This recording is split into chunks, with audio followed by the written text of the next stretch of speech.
Vance Stone was a person who had a dream, like the rest of us who have a dream and want our dream become reality.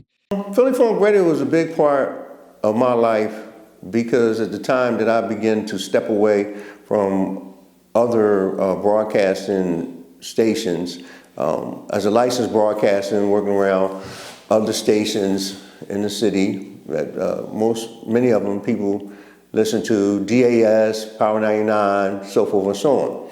And I decided after a while, because I work with the community a lot and the lead broadcaster dealing with community, that I would create my own radio station. So Philly Funk Radio is part of a partnership radio station with another affiliate, but creating that so that we can have all of the listeners and followers, but also we have news content and weather content, which is very important.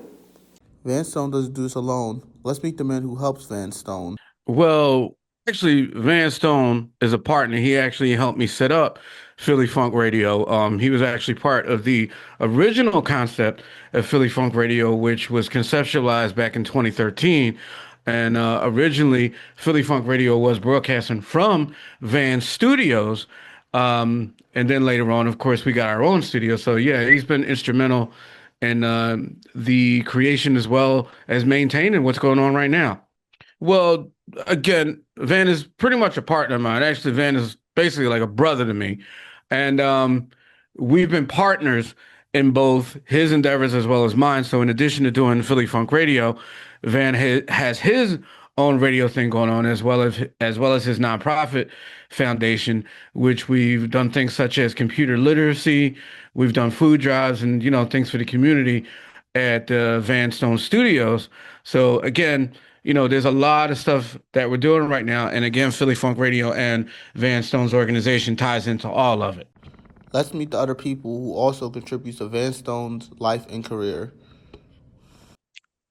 Joining Van Stone, his organizations, I've been knowing Van Stone for a long, long time. And he's seen some of the things that I was doing at the time when we met, and we, pretty much what he was doing with different organizations and the different things that he brought to the table. I thought it was very, very nice, and what he contributed to the city and the community and the kids. So, we had a lot of different things that we had in common. So we pretty much connected that way.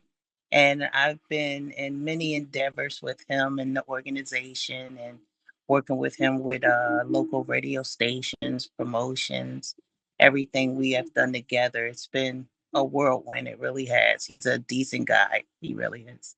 Because when you work with a person on a project, you either have good vibes or you have bad vibes. And we basically had good vibes. It was a very productive time. We covered a wide variety of topics. I was a bit more on the conservative side.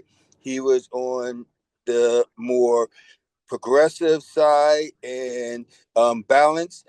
And basically we had other guests who came on who were of different opinions. So it was really a blend of different personalities coming together.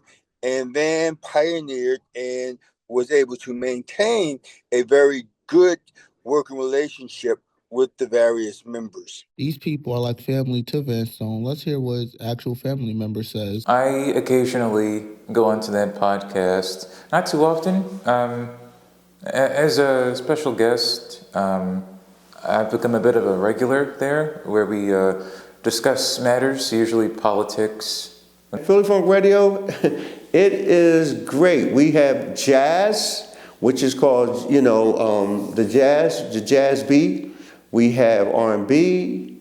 We have funk, of course, Philly Funk Radio.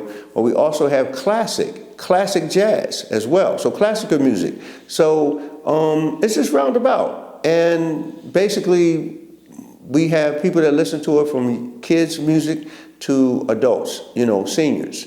Which era? From the 50s to going back to the 30s.